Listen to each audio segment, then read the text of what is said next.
Bueno, bienvenidos a la cuarta clase de microbiología.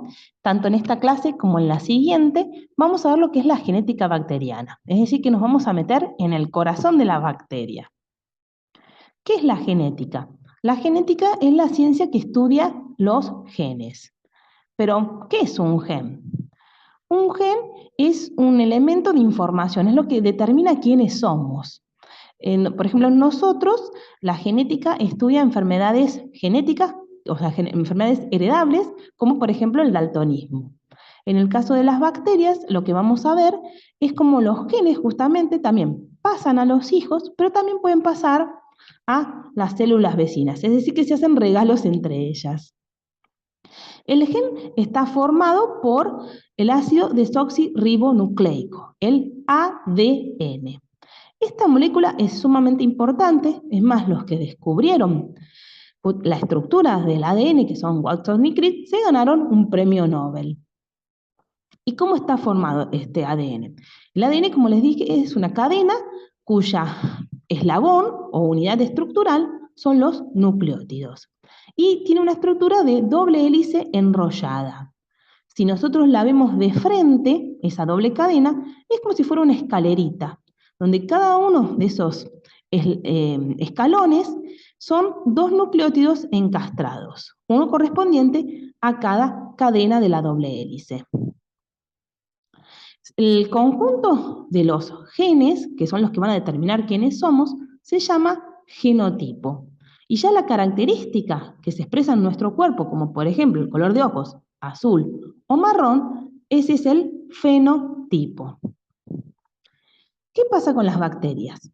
Las bacterias, a diferencia nuestra, son muy chiquititas. Es como, por ejemplo, nosotros somos una mansión y ellos son una casita chiquitita. Entonces, por ejemplo, a diferencia de tener 46 cromosomas como tenemos nosotros, ellas tienen un único cromosoma, que está formado justamente por esta doble hélice enrollada que adquiere una disposición circular.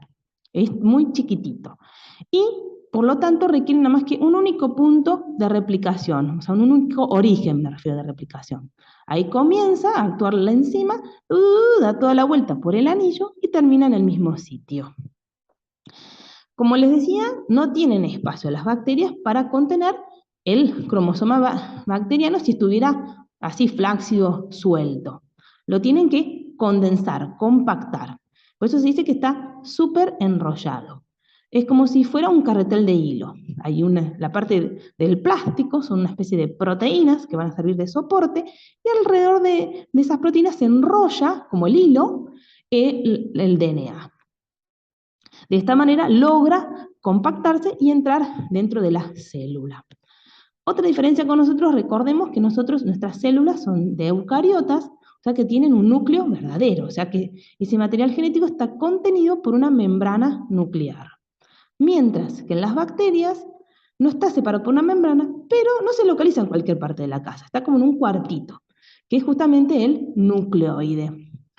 Y en ese cromosoma bacteriano, la bacteria va a tener toda la información necesaria para poder vivir, para alimentarse, reproducirse, etc.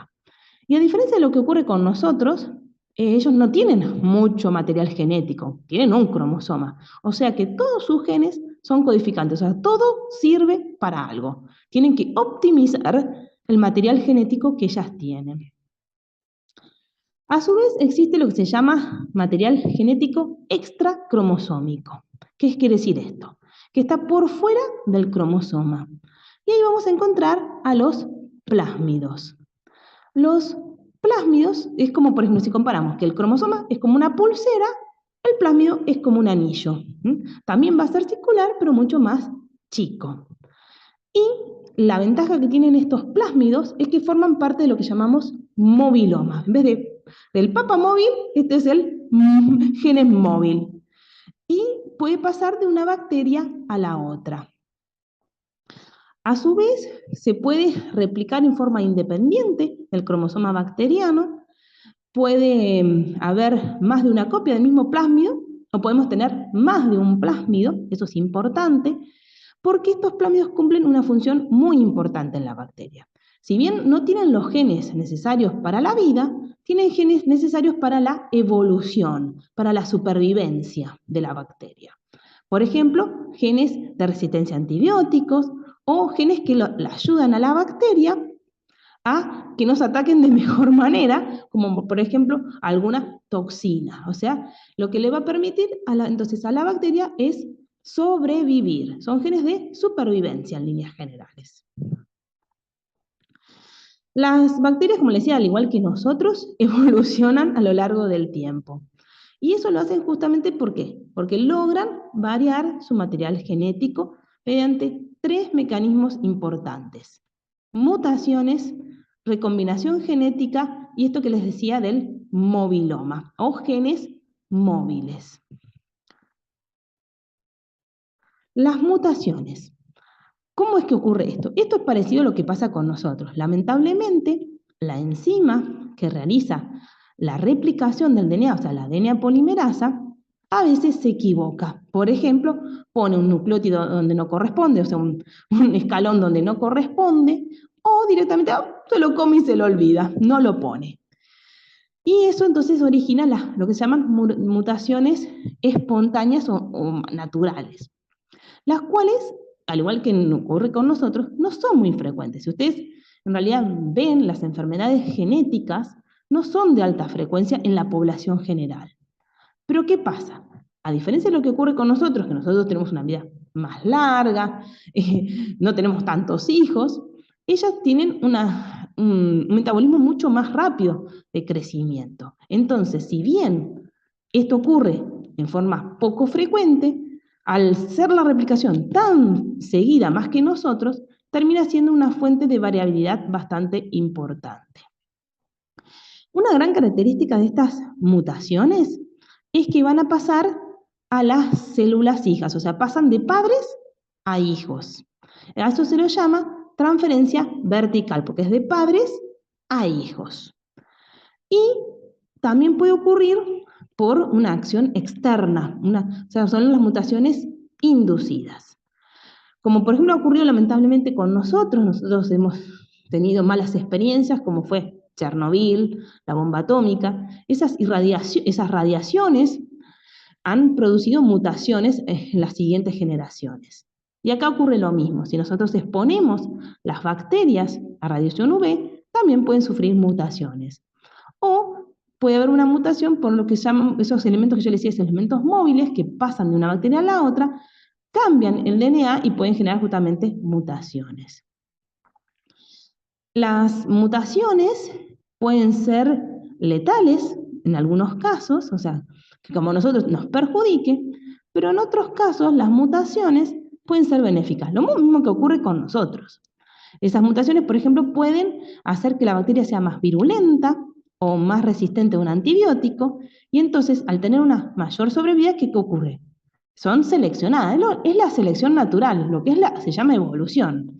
Lo que pasa que en nosotros lleva muchísimos años y en ellas, como les decía, al replicarse más rápido que nosotros, al tener ese metabolismo un poquito más acelerado, por decirlo de una manera, ocurre más rápido. Las mutaciones pueden ser de distinto tamaño. A veces pueden ser poquitas pares de bases o a veces pueden ser mutaciones más grandes. Y en algunos casos, como les decía, se puede expresar generando muerte o alguna alteración, o en algunos casos directamente esas mutaciones pueden no expresarse.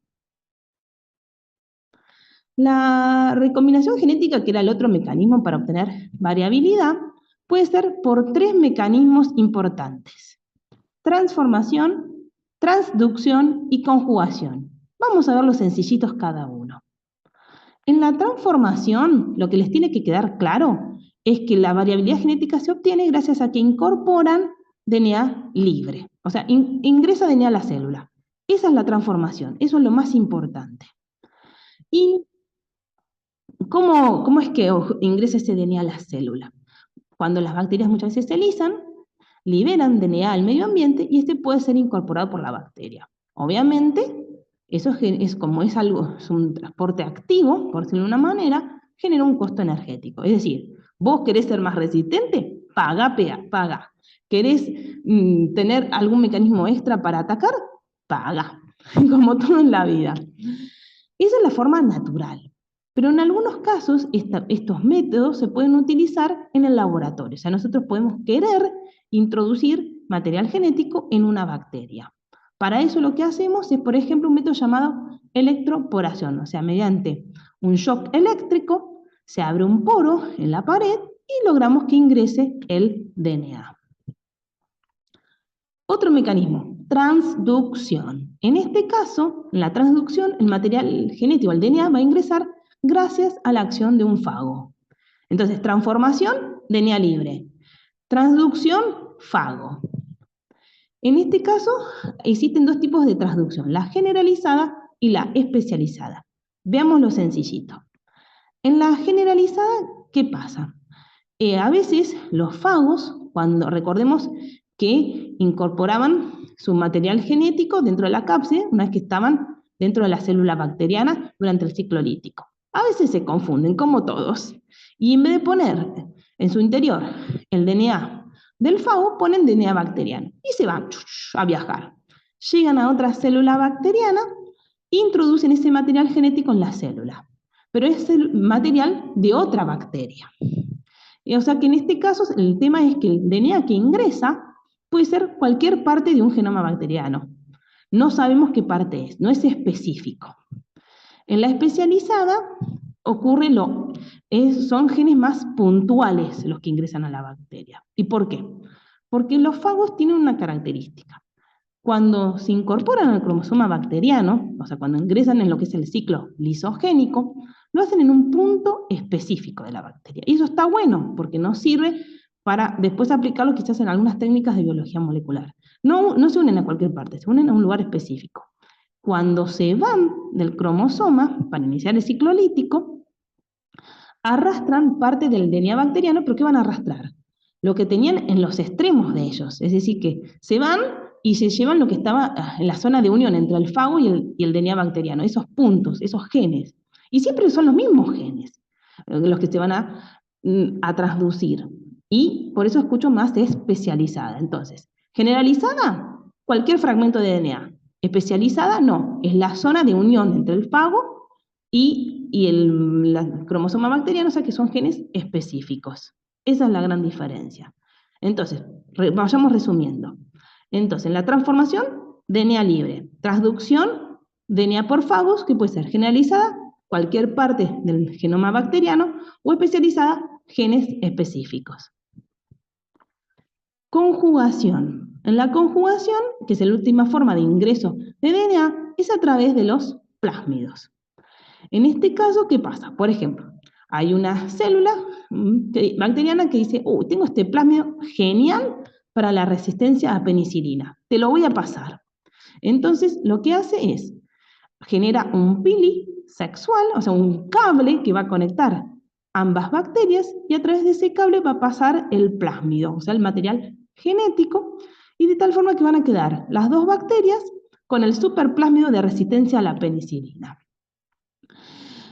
En este caso, entonces, lo que tenemos es una transferencia de bacteria a bacteria, pero es que requiere contacto entre cada una de ellas. Y la otra característica que recordemos que ese plásmido después puede quedar como plásmido o incorporarse al cromosoma bacteriano. Bueno, ¿y qué hacemos con estos conocimientos de lo que es el DNA bacteriano, de los plásmidos, etcétera? Se pueden aplicar toda esta información a distintas técnicas de laboratorio. Secuenciación, para diagnóstico, y algo que vamos a ver al final es la optogenética. Vamos paso a paso. La reacción de la polimerasa en cadena es la reacción base de la biología molecular. Es más, tal es así que también a su descubridor le otorgaron el premio Nobel. ¿Y a qué se refiere esto? Reacción de polimerasa, o sea que la que actúa nuestra hormiguita obrera, en este caso, en esta reacción, es la DNA polimerasa termoresistente, porque vamos a tener distintas temperaturas, por eso se usa esta polimerasa en especial. Y se encadena porque se hacen varios ciclos que se van encadenando. Esto, imagínense, es como una fotocopiadora. ¿Qué va a pasar? Vamos a tener nuestro DNA molde y después una máquina llamada termociclador que va a hacer la fotocopiadora y va a realizar varias copias de una secuencia de DNA. O sea que vamos a tener, por ejemplo, en vez de un archivo, 10 archivos. ¿Y cómo ocurre esta reacción? Como les decía, se utiliza un equipo que se llama termociclador, o sea que va a termociclar, va a variar las temperaturas. Y esto es sumamente importante para que la reacción ocurra en forma adecuada. Primero que nada, vamos a calentar.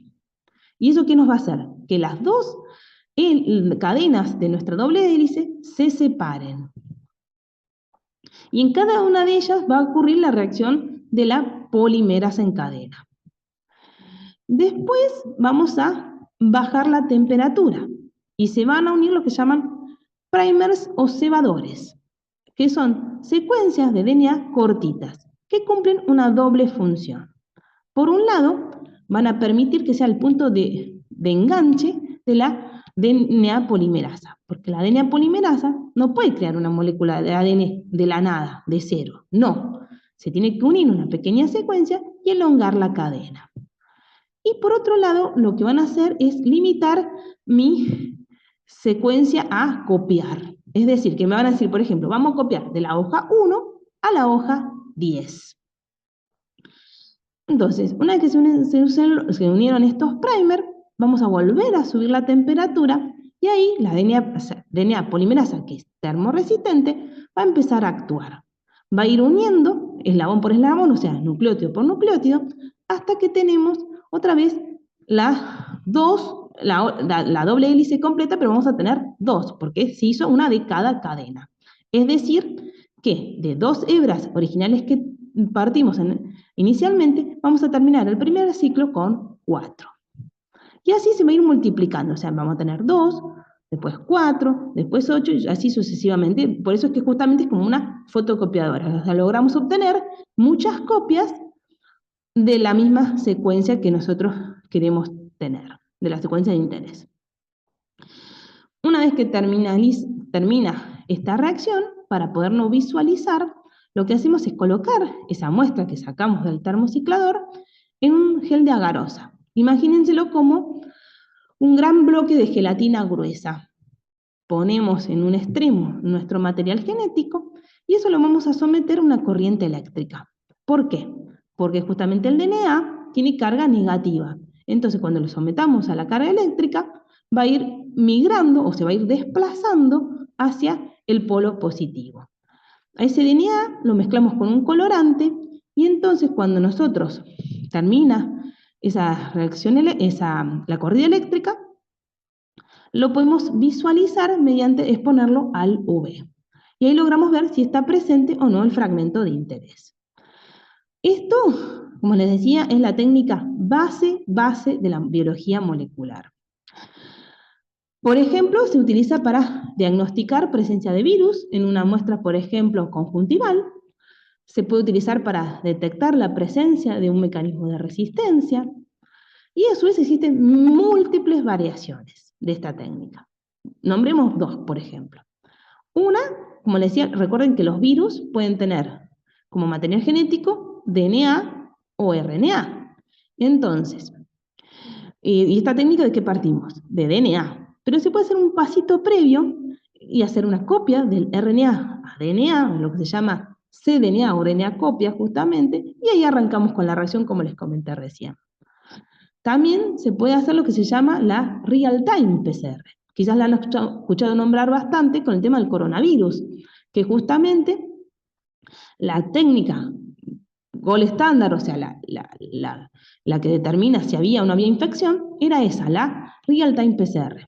¿Y en qué consiste? Es lo mismo que les comenté recién, pero en este caso se agrega al inicio de la reacción una especie como de colorante que nos va a permitir seguir la reacción paso a paso en el equipo. Por eso es real time, porque la vamos visualizando a medida que ocurre. Y la otra característica es que nos permite determinar cuánto DNA se genera, o sea, cuantificar.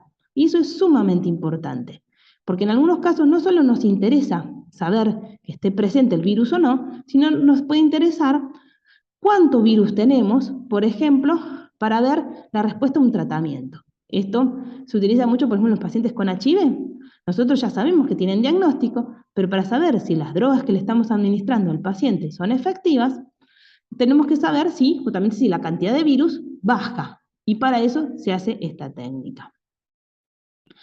Otra variación, por decirlo de una manera, es la reacción de secuenciación. ¿Qué se hace en este caso? En este caso, otra vez, separamos las dos cadenitas, pero le vamos a poner un solo iniciador. Porque la terminación de la reacción la vamos a realizar de otra manera. ¿Cómo vamos a hacer? Vamos a agregar unos nucleótidos especiales, que se llaman nucleótidos stop, porque han sido modificados, se le ha sacado un grupo hidroxilo, es decir, como que le falta el segundo bracito para unirse al siguiente nucleótido. No pueden hacer la cadena, no se pueden abrazar. No, cuando se une ese nucleótido fallado, se detiene la reacción. Esto se realiza por un cierto tiempo, y entonces, ¿qué es lo que va a pasar? Que vamos a obtener cadenas de distinto largo.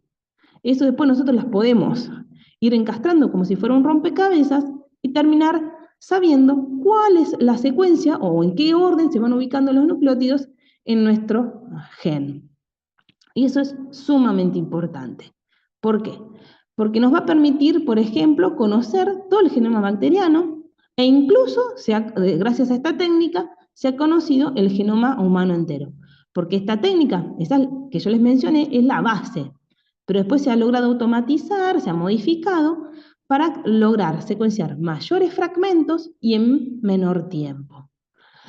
También otra variante de la secuenciación es justamente estudiar unos genes bastante conservados en la bacteria, que son genes ribosomales, y de esa manera podemos identificar cuál es la bacteria que no sabemos, porque a veces requerimos que la confirmación no sea por pruebas bioquímicas y otros métodos, sino a través de ver bien su secuencia de DNA. La optogenética. Esto no es para que se lo sepan, sinceramente, pero me pareció interesante que lo charlemos porque abarca varios temas que hemos visto en la materia. Y me parece que es un ejemplo que integra varias cositas y está bueno verlo. Pero no es, ya les digo, es quizás más complejo y no es para que se lo sepan, no, ni siquiera lo vamos a evaluar. Pero me pareció interesante mencionarlo. ¿Qué es lo que ocurre? En este caso vamos a aprovechar unas proteínas especiales llamadas opsinas. Las opsinas se encuentran en algas, en arqueas, ¿se acuerdan de esas bacterias primitivas que vimos en la primera clase? Y estas opsinas lo que hacen es justamente sensan la luz, son fotorreceptores. Cuando se sensan la luz, se abren porque son canales iónicos, permiten el pasaje de esos iones y eso genera una señal que controla justamente el movimiento de esas bacterias o algas, o sea que es una fototaxis, otro concepto que vimos. ¿Para qué se aprovechan estas opsinas? Lo que se ha hecho mediante biología molecular es justamente introducir estas opsinas en el cerebro. Y de esa manera se logra justamente cuando detectan la señal lumínica, que eso se hace también por un cierto equipamiento especial, se va a abrir ese canal iónico, pasan entonces los iones, ingresan los iones y se genera una señal eléctrica a nivel del cerebro que puede justamente activar o desactivar neuronas o redes neuronales. O sea, es como que prendo y apago la luz y eso justamente se aplica para distintas enfermedades como neurodegenerativas, control de adicciones, etc. Y también se ha visto justamente esta aplicación para lo que es la retinitis pigmentaria, de la cual obviamente ustedes saben más que yo, pero bueno, ¿qué es lo que hacen? Colocan estas opsinas directamente en células ganglionares que reciben la información de los bastones y conos, que en este caso estaría defectuoso. Entonces, lo que hacemos es saltear esa parte que está dañada para que pueda recibir la información y que termine llegando al córtex visual. ¿Y cómo es que se hace esto? Tenemos que hacer entonces, primero construir una secuencia de DNA, o sea, vamos a poner el gen que codifica para la opsina al lado de un promotor. El promotor es lo que le dice expresate, o sea, para que nos aseguremos que la opsina se exprese en la célula que queremos. Ese gen se coloca en un virus, que es el mejor vector para lo que es la terapia génica, porque justamente va a infectar la célula de interés y va a hacer que justamente que ese gen termine en la célula que nosotros queremos. Ese virus modificado se va a introducir por una inyección intravítrea y justamente en esas, y va a infectar esas células ganglionales que les mencioné. Entonces, de esa manera van a recibir la información. En un principio, lo que se hacía era estimular mediante unas gafas con luz ámbar, que estas opsinas justamente detecten la señal lumínica y inicien la cascada de señales. Después se empezó a seguir estudiando y se vieron otras opsinas que respondían a lo que es la luz ambiental. De esa manera ya nos independizamos de tener que utilizar gafas. Y de esa manera se ha logrado mejorar la visión de estos pacientes.